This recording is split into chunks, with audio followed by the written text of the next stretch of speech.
안녕하세요. 안녕하세요. 네, 반갑습니다. 저는 권수경이라 하고요. 이론 강의를 아마 저와 같이 하신 분들도 있으실 거고, 예, 저를 처음 보는 분들도 있으실 건데요.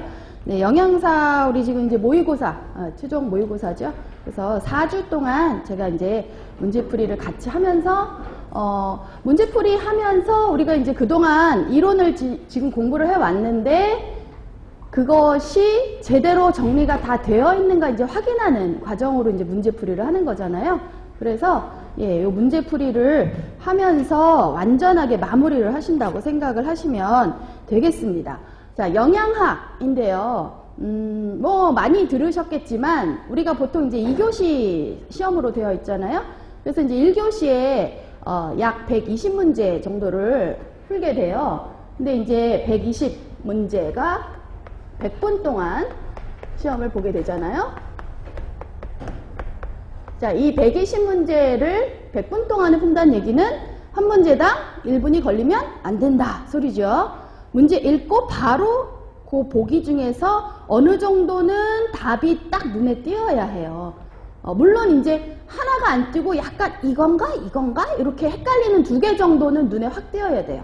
그럼 이제 그 둘 중에 어느 게 더 맞는가 약간 몇 초 생각하고 딱 하시면 그게 한 40초 정도 걸려야 되거든요.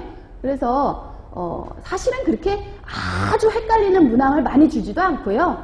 어느 정도는 조금 금방 풀 수 있는 난이도의 문제가 대부분 나올 것이고, 그리고 이제 너무 쉬운 것만 나오면 안 되잖아요. 그러니까 이제 조금 더 길게 생각할 수 있는 문제가 조금씩 몇 문제씩 끼어 있을 거예요. 그래서 우리가 그 쉬운 문제들을 대부분 다 빨리빨리 답을 맞추셔야 나머지 생각할 수 있는 문제들을 잘 생각해서 답을 고르셔야 굉장히 높은 이제 점수를 얻을 수 있는 건데요. 자, 어쨌거나 이제 120문제를 1교시 하는데 이때 이제 60문제, 120 중에 이 60문제가 영양학 및 생화학에서 나게 돼요.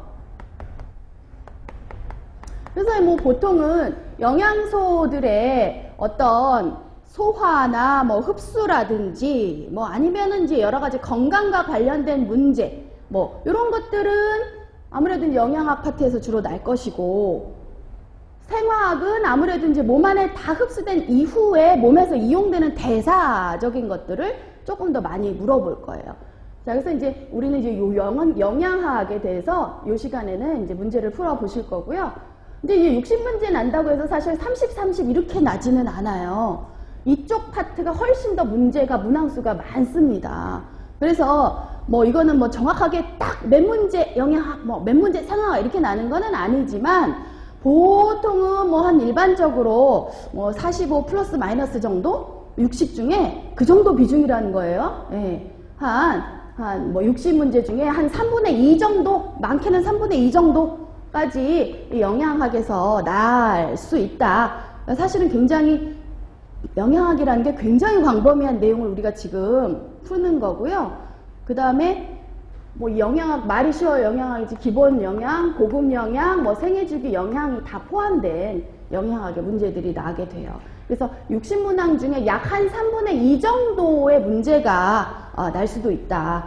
예, 그 정도 우리가 영양학이라는 게 굉장히 문항수가 많고 중요한 과목이다. 라는 거를 이제 염두에 두시고 풀어보시면 좋을 것 같습니다. 자, 그리고 이제 공부하는 방법은, 일단 이제 이게 문제풀이 반이니까 우리 이론을 다 했다라고 가정하고 푸는 과정이잖아요. 그렇기 때문에, 문제를 한번 풀어 오셔야겠죠. 그래서, 뭐 이번 시간이 첫 시간이, 우리 과목은 첫 시간이지만, 이미 지난주 개강을 하셨기 때문에 뭐 많이 얘기를 들으셨을 거예요. 그래서 이제 문제를 하루 전에 미리 풀어보시는 겁니다. 수업 하루 전에. 그래서 풀어보면서 이거는 뭐지? 라고 하는 거는 이제 내가 공부했던 이론 과목을 이렇게 다시 들춰보면서 이론을 복습해가면서 문제에 대한 답을 달아오시면 되는 거예요. 그럼 이제 이 수업 시간에 오셔서는 저와 같이 문제의 답을 체크를 하는데 내가 나 그대로 정답으로 그대로 뭐 아무 문제 없이 했다 라고 하면 이건 내가 잘 알고 있구나 라고 하시면 되는 것이고, 만약에 내가 그냥 아는 것 같아서 그냥 복습 과정 없이 이런 뭐 뒤져보거나 이런 거 없이 그냥 답을 툭 체크했는데 봤더니 문제가 답이 틀리네? 그러면 내가 이 부분 뭔가 착각하고 있었구나 해갖고 이제 그걸 설명을 잘 들으시면 되겠죠? 그리고 이론까지 찾아봤는데도 불구하고 이거는 답을 잘 모르겠다 하는 부분은 그냥 놔두셔도 돼요. 사실은 빈칸으로 갖고 오시면 네, 그 부분에 대해서는 제가 이제 문제를 풀면서 또 뭐 답만 말씀드리는 건 아니잖아요. 예, 그 답을 풀기 위한 기초적인 내용은 말씀을 드리니까요. 그 설명하는 내용을 가지고 잘 또 그 부분에 대해서 한 번 더 정리를 해 놓으시면 되겠습니다. 사실은 그래서 세 단계로 이루어져야 돼요. 첫 번째 단계는 내가 문제를 풀어보면서 잘 모르겠다, 이 부분을 내가 배웠었나 하는 것들은 이론책을 통해서 이론책을 복습하면